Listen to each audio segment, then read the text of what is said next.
Hey guys, welcome back to another episode of Coffee with Shamar Season 3.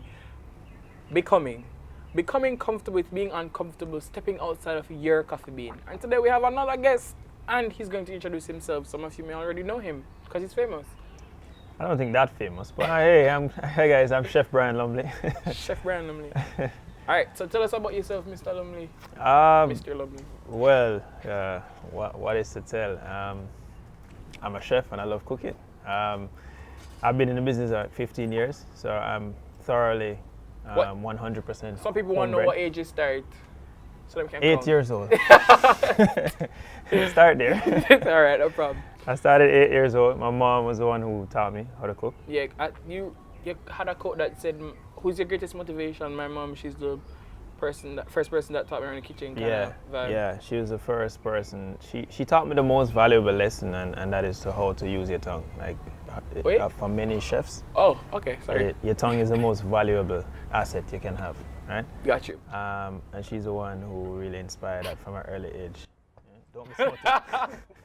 I've been trying to hold back. I realize. Don't be smutty. Anyway. And all of you out there, don't be smutty. Twitter is damaging everyone.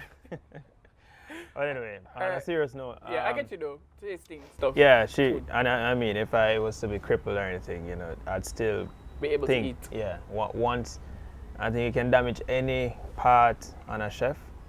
Once you damage his tongue, it's gonna be very tough after that. To create things, or you have to know the balances. This is an encyclopedia of senses and flavors, right? And you just, when you have that knack to get certain things, get certain flavor profiles and so on, it then is like something that happens in your brain that says, okay, I know what I can substitute for that, or what I can do for that, and then you come up with these incredible mixes, a lot of the times by accident. And people are like, yo, this shot, I never thought about curry oxtail, and just like, huh? How you get that? It's just one day accident happened, So you've made curry oxtail? No, I haven't. Okay, I'm just asking. Maybe I see it soon. Who knows? All right, you heard it here first. Your sister is a chef as well? Not a chef, but she's a big foodie. Yeah, and she cooks. She actually, she does like the right now a big like food production. Foodie Lime? So she'll do. No, actually, Foodie Lime was something like that happened 10 years ago. And so funny you mentioned it, because here is where it was born. But this was Bin 26 at the time. Yeah, right here at Devon House Island Cafe. This area that we're sitting in specifically about 12 years ago is where Foodie Lime was born. It was just called a different restaurant at that time. And I remember sitting with Chris Record, and my sister, and we kind of flesh out the concept. Yeah, Stephanie. And that's how it was born. But anyway, back to the point. Stephanie is an avid foodie. She writes. Her main thing is PR and communication. And now she's taken up a lot of the hobbies of like making mustard from scratch and tomato sauce, and a lot of things I use her mustard in my pepper sauce, for example. So you guys are a team? Yeah, man, for sure. So your success is all because of her? No. She would love to think that. Shamar. I think she contacted you before this interview. No, but she played a big part in it. Yes, I wouldn't say all because, and she wouldn't say all because either, but she played a big role. Is that my brother? My brother is here with my friend Dermot behind the scenes, and my first ever episode, that was 2019, I think. He was the person to kind of help me to push it, and he did all of the videoing, editing, and stuff worked. So that's when we just started. Older or younger brother? Older, he's older. Okay. Which one? Him look older. I'm one of us, so I can't tell. Oh. That's excuse. All right. Yeah. All right.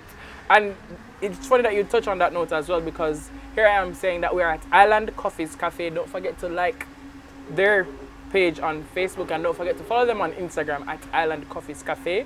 They have 3 locations, one here at Devon House, one at Waterfront downtown, and they have one at Island Village in St. Anne. Nice plug, as we heard, the blender. All right, so you started out at Heart, right? Yeah, professionally, I went to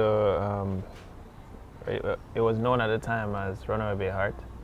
It's done in... Yeah, it's now called Heart Hospitality of... Heart College of Hospitality. Got you. And I did level 1, level 2, level 3, CIA program, all the way up to level CIA? 4. Yeah, man, Culinary Institute of America, not spy CIA. And then I came back to Kingston and worked for the French ambassador. Yeah, in Kingston. You worked for the I was a personal chef for the French ambassador. Then I left and opened 689. Wait, tell me before you go to 689. Yeah. Working for the French ambassador. All right, so working for the French ambassador, that was really cool because every chef in school, you learn the French background, right? You don't get too deep in it, but majority of the things we use French terms for cooking as well.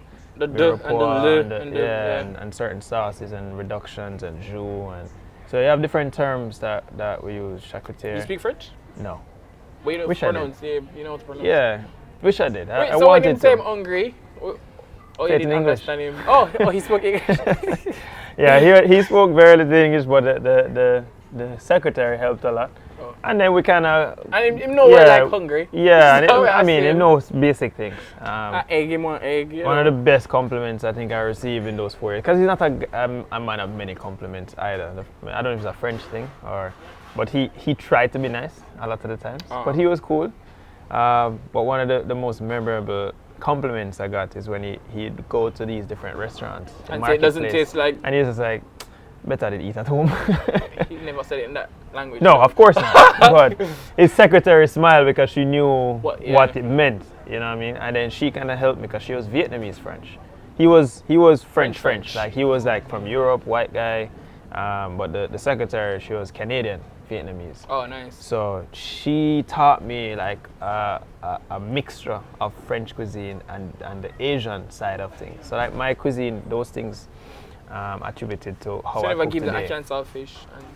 That's how the ackee and saltfish spring roll even was born, because it's a merger between the Jamaican, the Asian, the Italian, French. Majority of my dishes have those influences along that line: Italy, French, Asia. And of course, Caribbean cuisine is the forefront of that. Nice. So, yeah, working for him was really, really a great experience. I learned about wines. How did you get that job? Service. Actually, it was so funny. It was, Hilton. Right now, it's Wyndham, but it's closed because it was burnt down. Yeah. So before, back in the day, it was a big hotel like Pegasus, right? And I say big meaning like prominent. Yeah.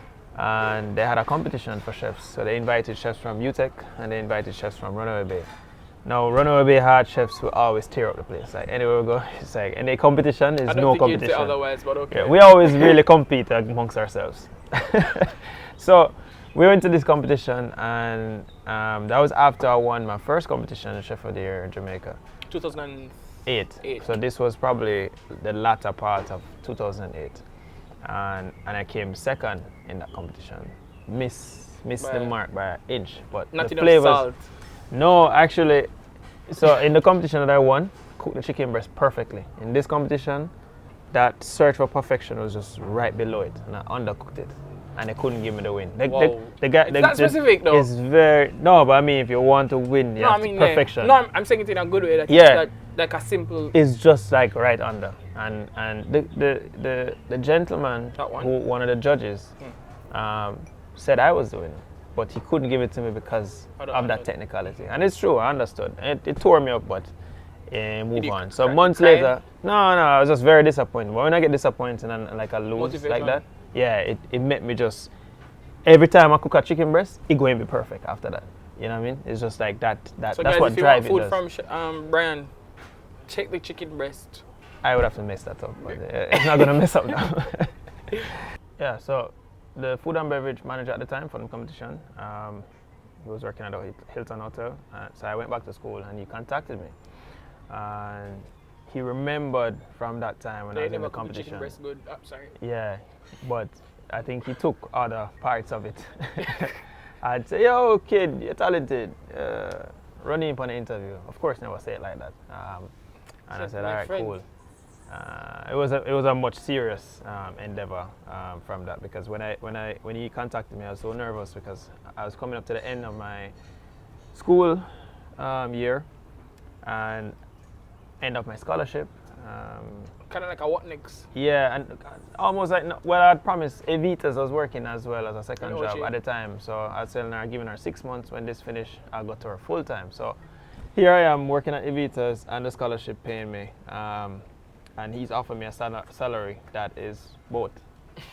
You know what I mean? So I'm just like, it's a no-brainer. And I get to go back to Kingston where I'm from.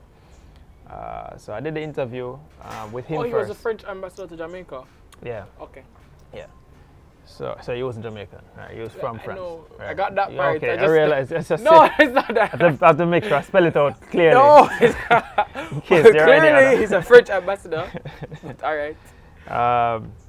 So got through with that, and that I remember buying my second car, because I had the first car I had when I finished school was a Toyota Starlet. And I always loved turbo cars, so as I get the French embassy, like the first thing I bought was the Subaru RX. I remember it clear as day parking up in the French embassy. Car, gold rims, and it was an amazing car. Yeah. So that was like that stand out to me, you know. All right, moving on to 689 now. Yeah, so I worked at the French embassy for 4.5 years, and when I left, I wasn't sure what I was gonna do. I was thinking, should I work overseas? Because it's very important for any chef to travel overseas, right? Get that experience, come back. Different cultures and stuff. Yeah, man, experience, broaden your horizons. Yeah, see the trends, get exposed to something different. And then but come back. A lot of people always just leave. So it was very important to me to do that, but then I never had the opportunity at the time. So 689 opportunity came about. A guy, my business partner at the time, asked me, you know, would you want to do this? I have this space. We're not doing anything with it. We want a young chef to come and take it over. So I said, all right, cool, no problem. I just took it, rise to the challenge. It was a daunting task because here I am, 26 years old. What the heck do I know about restaurants? Yeah, you can't say heck. That's allowed. So,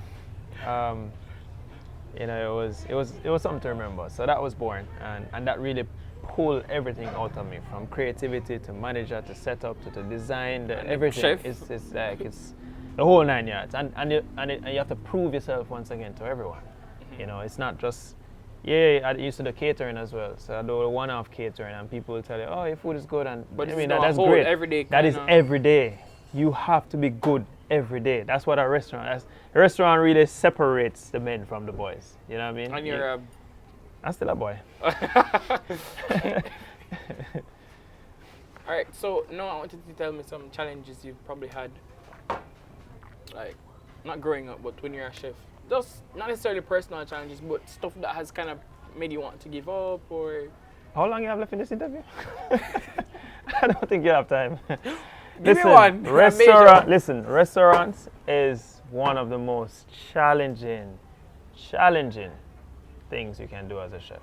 But I'm not going to get into all of that.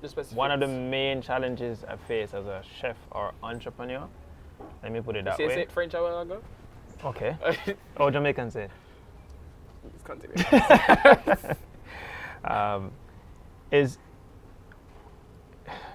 There's so much staffing and getting the right people and having them motivated consistently. I have a question on that. We'll pause and get back to that. You're not the only person that would cook at the restaurant, right? Absolutely not. Especially at my level now. All right. But we go, especially at 689, we go to 689 for Lumley. Right. So, on what occasions do you cook? Do you cook special things? How does that go? What I always want to know, right? A lot of people ask me, so chef, did you cook this meal?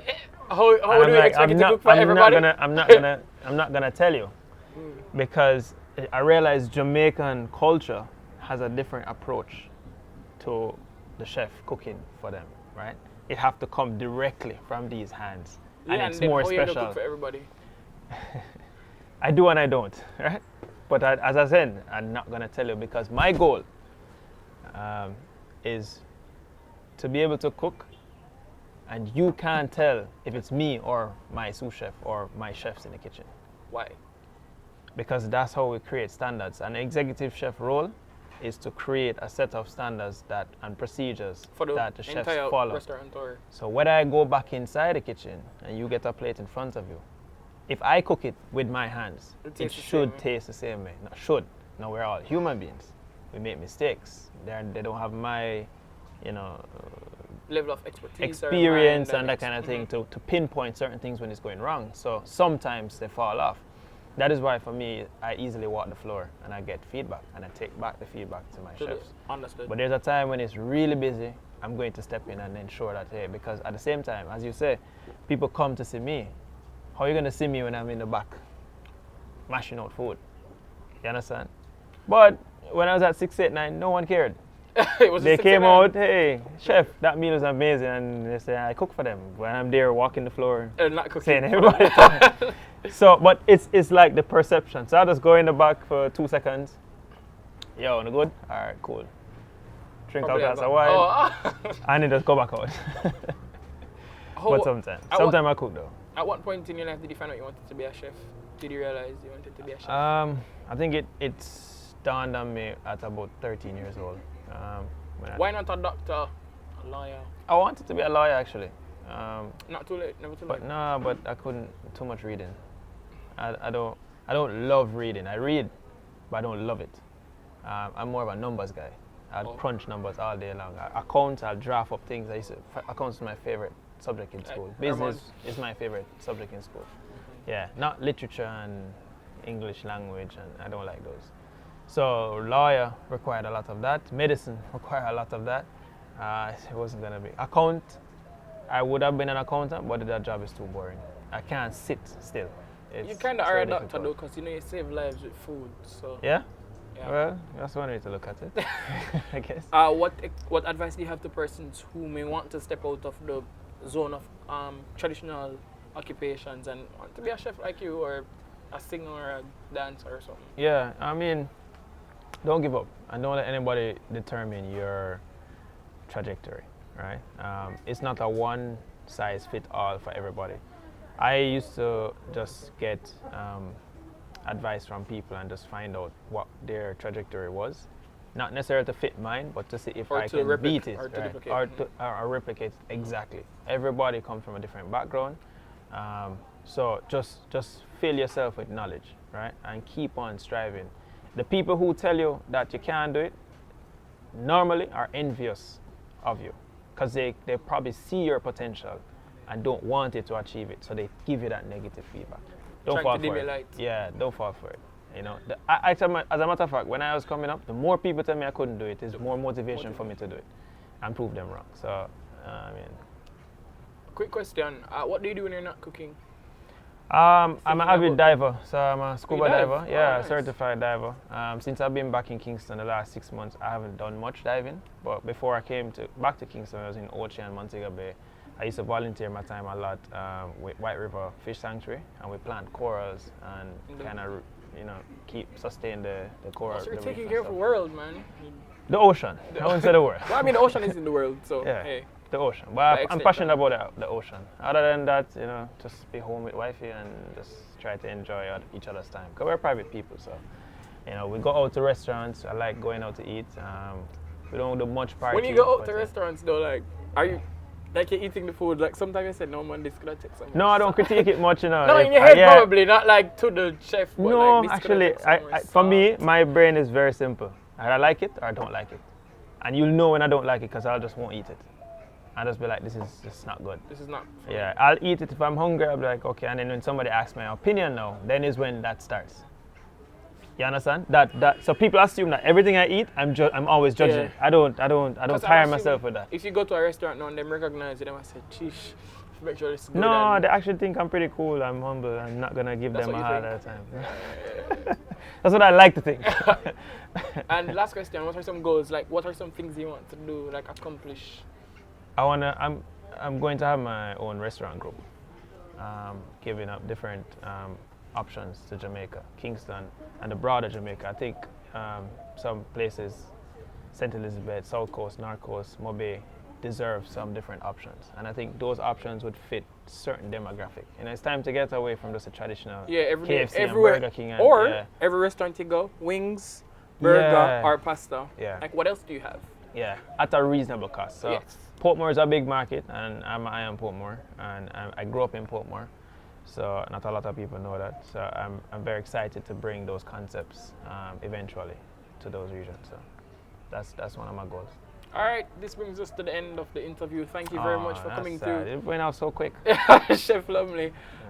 Guys, follow him on social media. Chef Lumley _. You can find me at our hotel District 5. The social media for District 5 is District 5 _ our hotel. But if you can't find that, Chef Lumley _ easy to find. And if you want food all from platform. try the chicken breast. Yeah, I also do green juice. It's very good for women as well. That's been getting a lot of good feedback. Yeah, and I have my regular clients that I have every week. Big up to you guys. You always keep me, fit because I have to run up and down a lot to get those green juice, supplies and stuff like that. So it really works, and for women especially when they go through their monthly cycles, it's good to put back that blood because they don't always get to eat as much to put back there. So a lot of them are on iron tablets and stuff like that. Mm-hmm. This is a natural way iron. to get that back into your bloodstream. So it's been really going well. And the link is in my bio on Chef Lumley _. So check that out. All right, don't forget to like, comment, share, and subscribe to Shamar Watson on YouTube. And until next time, don't forget that it's okay to become comfortable with being uncomfortable, and don't forget it's okay to grow out of your coffee bean. Until next time. Being comfortable with uncomfortable. Yeah. Until next time, take care. Cheers.